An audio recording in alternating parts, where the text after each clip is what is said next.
So this is chapter two. This is chapter two is done by Tom DeLuise on this particular deal with Agenda 21. At this time, when this book was written, the agenda was supposed to be trying to get it put together by 2030. I have actually heard, I don't know if it's true or not, so don't take my word for it, that the agenda has been pushed back somewhat, but I don't know if that's true. Okay, so don't worry about that. So, what is their agenda? That is, what are their goals? And this started in 1992. So that's 8, and now 2022. So it's been 30 years since they've had the Rio conference. Okay. So here's their goals, and we'll go from there. Okay. End poverty in all its forms everywhere. The only answer the plan offers for eliminating poverty is redistribution of wealth. Well, that's what that is. That's communism. That's one of the 10 planks of communism. Okay, or Marxist, same thing. The document calls for equal rights to economic resources. That means government is claiming absolute power to take away anything that belongs to you to give to whomever it deems more deserving. That is government-sanctioned theft. Well, taxes are theft also, folks. Okay. So these are the only band-aids these are only band-aids that solve nothing. Tomorrow, those on the bread lines will still need more. The result is more poor. There is not a single idea in these plans to give the poor a way to earn their own wealth so that they can no longer need government handouts. And that's the plan. That's the whole plan. That's the whole way. That's why we're seeing economically, that's why we're seeing, all this other stuff that's going on is, I would say, it's all economics now, folks. It's the gradual destruction of the West, the countries around us, in Europe. It's all about that, so that you will basically have nothing. This is their whole plan. Okay. And they give you these rosy things, saying now we want to provide people with so much amount of money per month. Well, the problem simply is it won't be enough because inflation is taking place. So in reality, simply, you'll still be poor. Okay. And you look at the younger generation. I've talked to younger people. I've talked to them, and many are actually working 2 to 3 jobs. And many are also dependent upon government already because they're not getting paid anything. Because companies are saying they have to be competitive, which is baloney. It's all about more profit is what it is. And you're a slave. You're very much a slave. So goal 2 is to end hunger, achieving food security and improve nutrition and promote sustainability agriculture. UN documents go into great detail on controlling food supplies. Okay, that's what they want to do. They don't want anybody to have anything more than the other. The problem is simply they're the ones that have all the things anyway. Those that are in control of this particular agenda. Those are in part of it. The WEF, the World Economic Forum, all this. Have you noticed this? In my lifetime, it was always about the nation state. It is now all about globalism and world. And I remember being in a political science classes and arguing. I knew this was going to be a problem, because it started out in the late 70s in introducing ideas such as, we'll have a world capital in the future. I'm like, why do we want to be a world government such and such? This is this utopian dream they have, when in reality it's not a utopia at all. It's a dystopia. It's quite the opposite. They've lied to us all the time. Why do you believe them? Why do you believe them? They lie to you every day. If they lie to you all the time, why would you trust them? So anyway, sustainable farming tactics, which have been proven to force up the cost of food production while decreasing yield. It's basically the old Soviet practice of farm control that turned the breadbasket of the world into mass starvation. The document details the use of government-controlled seeds and plant banks to ensure access to and fair and equitable sharing of benefits arising from the utilization of genetic resources and associated traditional knowledge as internationally agreed upon. In other words, our future food supply or source will be put in the hands of politically correct bureaucrats who have never been on a farm. That's part of their smart deal. See, so what's happening is that there's more scarcity, and that's all doing with you being put in fear. And as they push you along, they keep pushing you along, and you do not say no. So what happens? You consent to that. Oh, they're looking out for us. No, they're not. They're not looking out for you at all. Look around you. We're already paying over $4 a gallon for gasoline here. I think it's the highest it's ever been. I remember in 2008 or 9, it was close to $4 here. It then eventually dropped back during the 2008 economic collapse, or whatever they call it, issues.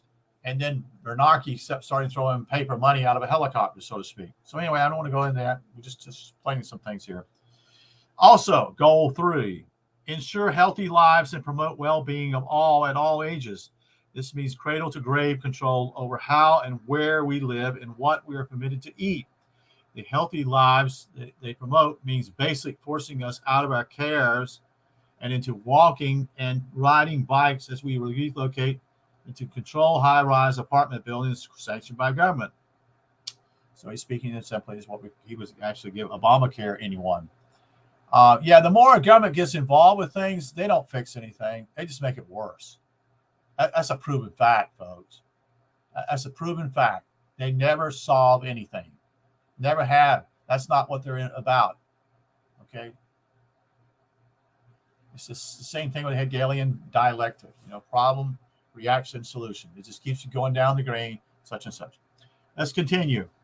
Goal 4, ensure inclusive and equity quality education and promote lifelong learning opportunities for all. Well, yes, I've already seen that here at the University of South Carolina, Aiken. You're as an older person, you actually can go into the school and actually take some more courses. This is and these are benefits coming from the federal government. I've seen it myself, you see. So we learned a long time ago that lifelong learning is only necessary as a means to continually apply behavior modification practices to ensure we maintain the desire, attitudes, values, and beliefs to live in a global village.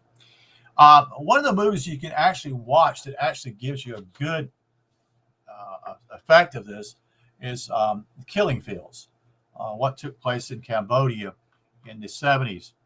It's an excellent movie to show who suddenly are in leadership and takes the next thing you know, the adults, the older people are actually being controlled by basically people they no longer have a heart. So these are young people, usually around 12 to 15 years old, teenagers that are forcing things and having others there to use a bayonet or a gun to force you to do whatever they want you to do. Killing Fields is an excellent movie because it tells you of what took place in Cambodia and what was promised by the government, the incoming government. It was far worse than what they had before, far worse. And I think close to 2 to 3 million people were killed. Goal 5, achieve gender equality and empower all women and girls. The rainbow flag flies as we ignore the Sharia law and its war on women. Yes, very much so. Very much so. This is a way. It's again the war is in the families. The war is between the sexes. Look and smell the coffee here, folks. It's all around you. You don't want to admit it, but that's what's happening all around you. And it's this gradual closing thing simply as you're having less and less ways of escape. There's an illustration of this. Let me just point this out. I had a friend in Ohio tell me something, and I'm well aware of it. They have a plan simply as we buy houses. They're telling people we'll buy houses. Well, who's doing this? Well, it's got to be these people who want to basically, we'll buy your house. What they're going to do with that house is either maybe one or two different things. once you get out of that house, you get paid. Let's just say $100,000 or whatever. Okay, now once you get that money, where are you going to find a house for $100,000 or $150,000? You see, and mainly what they're doing is trying to get the elderly out of the houses. That's what they're trying to do, because they're the last ones what we call a single family house. They're not what we call multi housing units. They're what they call single. And probably what they'll do is when they get people out of them, they'll probably mow them down and build other things simply as to be now multi-family instead of actually single family. It's a war against the families. Ensure availability and sustainable management of water and sanitation. Ask California how sustainable water control is working for them. These policies have torn down water systems and dams to free the rivers. The original pioneers found the land to be a desert. They built a sophisticated water control system that resulted in an emerald green paradise. Now sustainable policies are being enforced. They're witnessing the return of the desert, destroying productive land, telling what they can grow, and turning off the spigot to those they don't want to be around anymore. Meanwhile, across the nation, the EPA is moving to take control of all the water in the United States. Control the water, control the population. Well, yeah, very much Henry Kissinger said that the weapon will be food. Okay. Goal 7, ensure access to affordable, reliable, sustainable, and modern energy for all. Seriously, that's a joke. I'm just pointing that out because I know this is a joke. In fact, you can look on the cover of this book. They got these windmills up. That's about as big of a joke of all time. And also simply solar power, which in reality, simply solar power is, it works, somewhat. But when the sun goes down, there's no energy being produced for the next 8-10 hours. Okay, and many people put this thing in, and they're never going to recoup their money. Never will. Most of it's $25,000 to $30,000 on a roof. Okay, but anyway, let me just continue on. So their solution is to eventually ban oil and enforce wind and solar power. Every study across the nation around the world has proven that these modern energy sources are unreliable. Of course they're not. They're not reliable. That's what they want. They force up the cost of energy, and some reports say they are making people sick when forced to live under the wind turbines. Moreover, the carnage of the birds and bats that are being chopped up and fried by these sustainable energy sources goes against everything environmentalists would actually say they're protecting. Okay, especially certain protected species. Goal number 8. You notice that the words that have here is just like it's an all-inclusive word like sustainability, affordable, but yet it's a general term. It's not specific. Okay.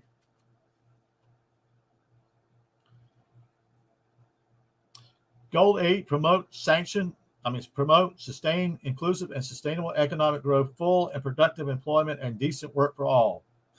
One thing our 23 years of Agenda 21 has proven that there is no economic growth, and there isn't. Several nations of Europe that really tried to live by sustainable guidelines on energy and water controls are now dumping those programs as fast as they can to save their economies. And who decides what is productive or decent work? This again is a generalization of the words. They're not specific in what they're doing. They're just glorious words, but they mean nothing. Do we leave it to the bureaucrats to decide? Goal number 9: build resilience infrastructure, promote inclusive and sustainable industrialization.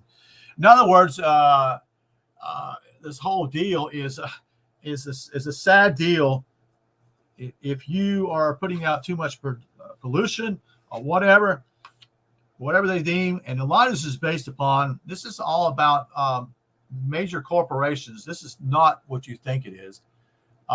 Government's doing the work for the industrial power, the companies such and such. So, and let me fill in you another thing here to explain to you. We don't make anything here in the United States anymore. Have you noticed that the New York Stock Exchange, what companies are there at the top? Well, you got Amazon, you got you got Apple up there. You have what's the other one I'm trying to think? Microsoft. and there's Walmart. Well, none of these countries. The only thing Apple makes certain things, yes, but it's not made in this country. It's made in China. Same thing with Microsoft. All it's made in China with cheap labor, and it's sold over here. Okay, so look around, folks. There's no here in the South where I live. There is no furniture industry anymore in North Carolina, and there is no textile industry hardly left anymore. So we don't make our own shirts. We don't make.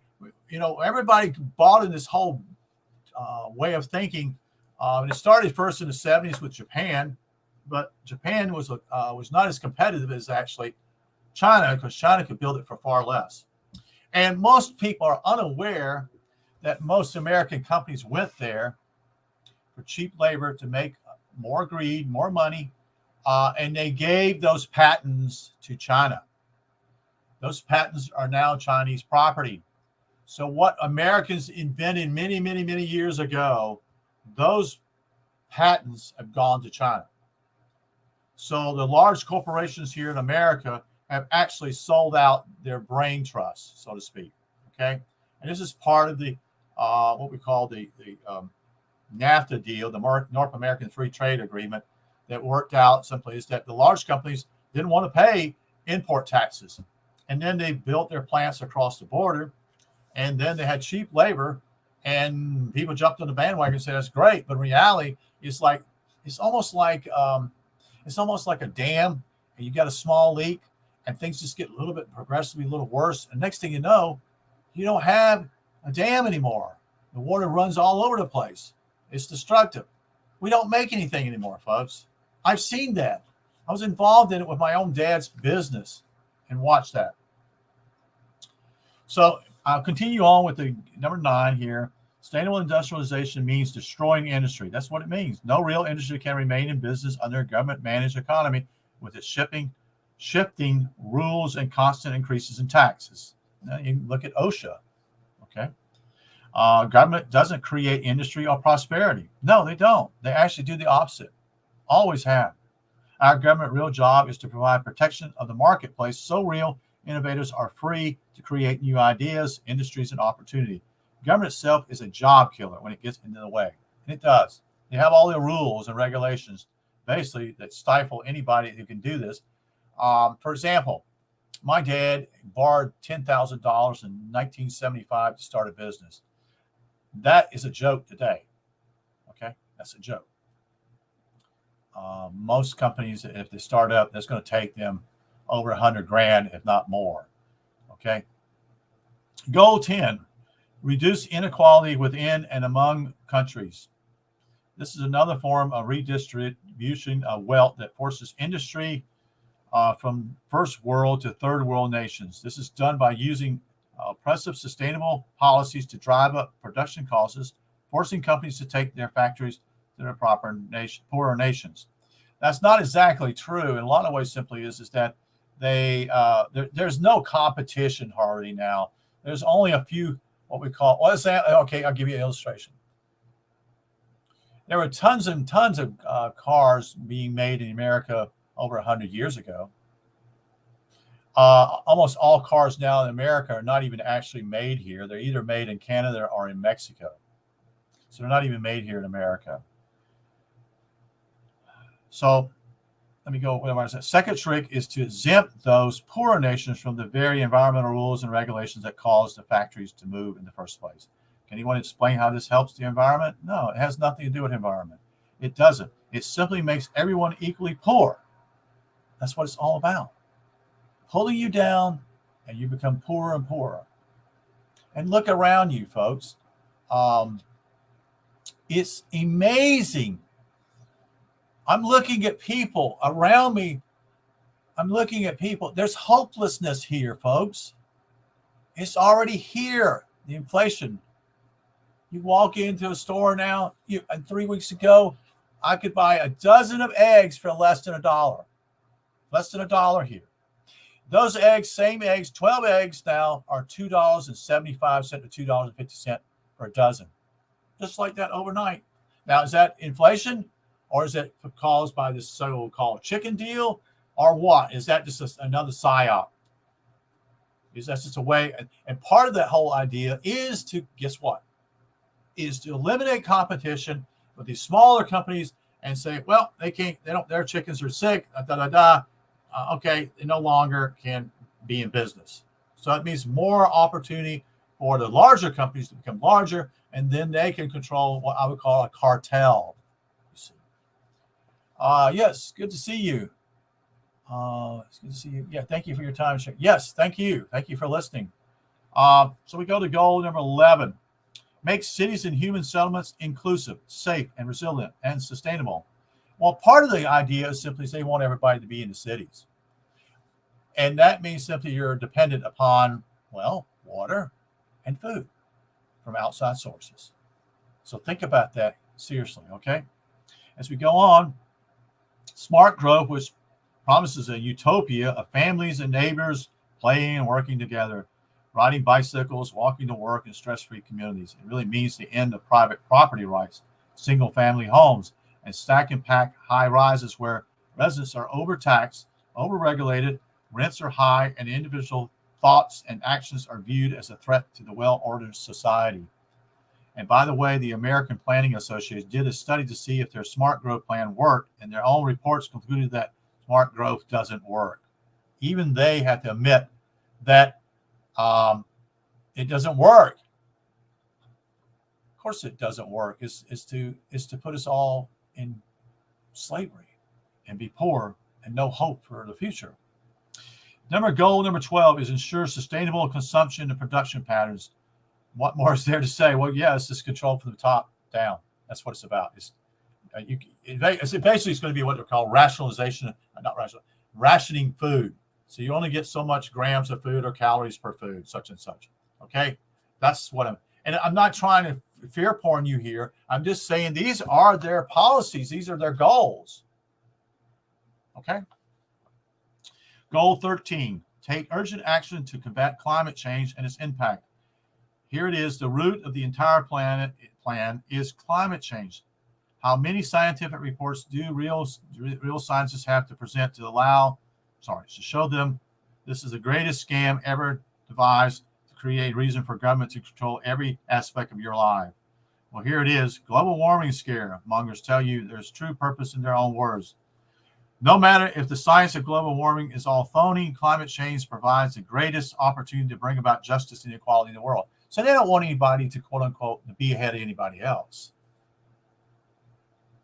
Who are you to make that? Who are you to do that? You don't have that kind of power. You don't have that. That's illicit. That's wrong. If someone wants to be successful, let them be. You don't have that right to do that. So this is like this. You can see this simply. It's a dictatorship. Let's see. Here we go. Christine Stewart, formerly Canadian Minister of the Environment, Justice, built on a lie. And here's another quote to make it clear. We've got to ride this whole global warming issue. Even if the theory of global warming is wrong, we'll be doing the right thing in terms of economic and environmental policy. Timothy Wirth, spelled W-I-R-T-H. He's the president of the UN Foundation. The ends justify the means. They don't care. They don't care about their fellow man. So we got a few more here. Group goal 14: conserve and sustain the use of the ocean. Let me just finish up with one thing here with this whole thing with climate change. When I went to school, and I'm just emulating what I was taught, we breathe in oxygen. Humans breathe in oxygen, and expel carbon dioxide. Trees, grass take in that carbon dioxide that we expel and produce back the oxygen into the society, into the atmosphere. So it's there. It works. It has been working that way. No one's dying of basically lack of air, folks. Okay? So continue on. Conserve and sustainable use of the oceans, seas, and marine resources for sustainable development. Control the water, control society. This is one that really aimed at destroying the oil industry in order to enforce wind and solar power. This is the UN pounding its chest to become the central global government it has always sought to be. It has no more right to the seas than does it to the air we breathe or the surface of the moon. Goal 15. Protect and restore and promote sustainable use of terrestrial ecosystems, sustainable managing forests, combat desertification, and halt and reverse land degradation, and halt what we call biodiversity loss. Have you been watching the news that the greatest fires in history are destroying millions of acres of forests? Well, I can tell you why.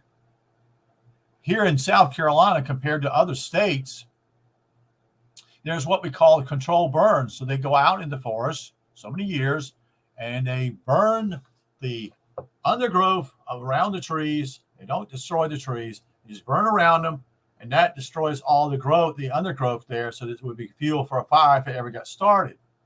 So this is a preventive way of actually stopping forest fires.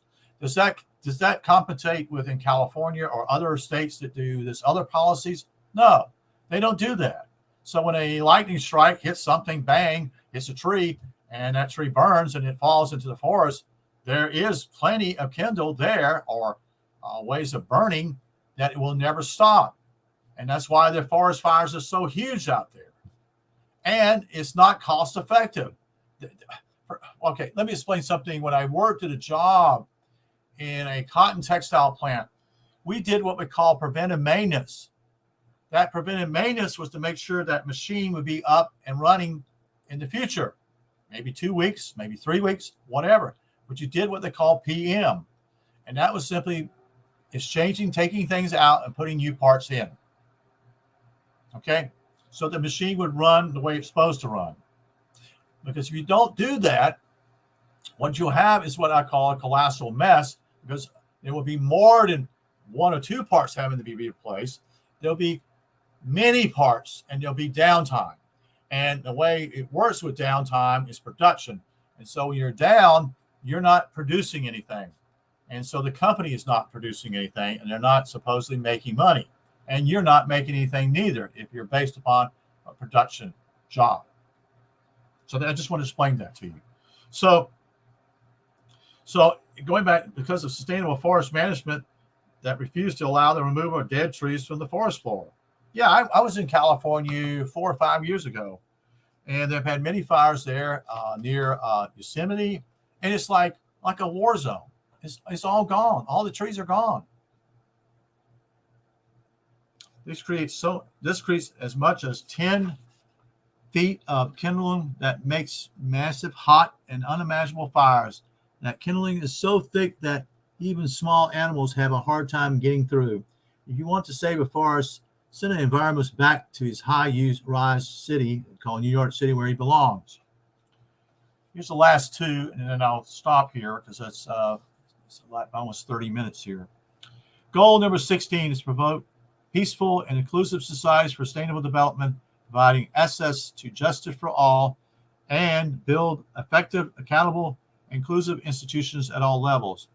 This is all about social justice, as he respires here. Tom Delleswe says, really means social engineering.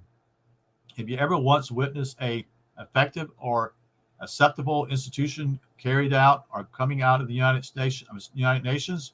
No. By its very nature, the UN is unaccountable. Who would be the entity to oversee that accountability? Every one of these programs outlined in the 2030 agenda creates money, power, and unaccountability at every level of government. That is why government is now running out of control, and people are feeling so hopeless to trying to deal with their own government. Goal 16 should be named the Foxes Running the Hen House goal. Or it could be actually similar to the Animal Farm, if you remember. I'm trying to think his name. Can you think his name? George Orwell. Is it George Orwell? Yeah, George Orwell.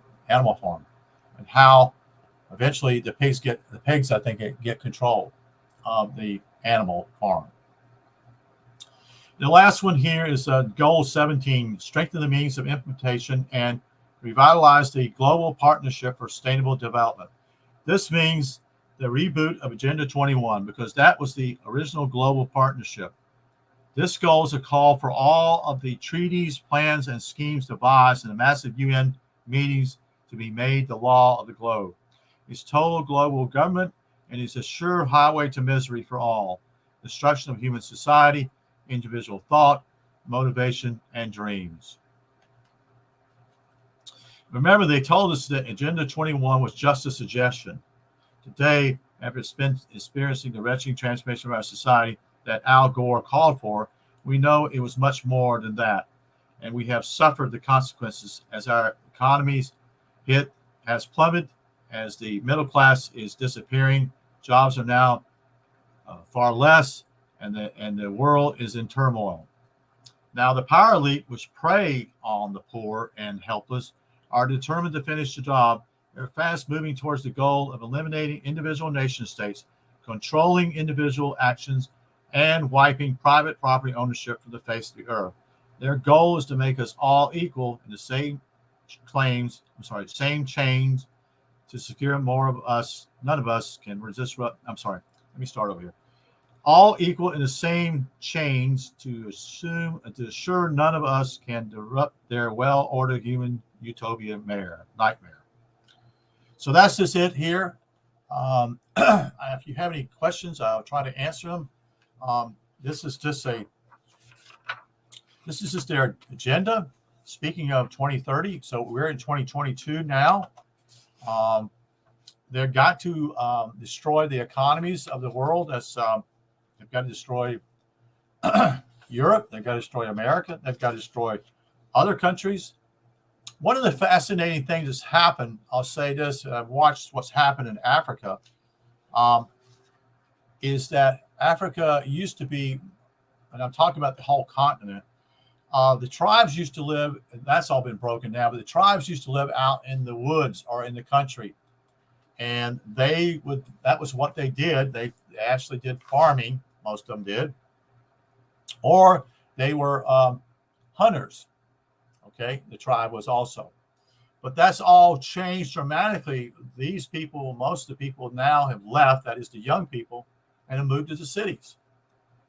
So there's no one there as the older people are dying, and that land will no longer pass on to their younger generation because there's no one there.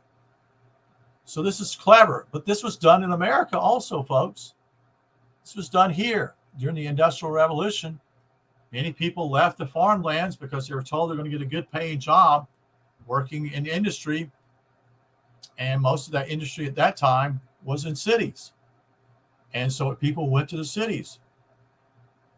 So 100 years ago, the majority of people in America lived in the rural areas.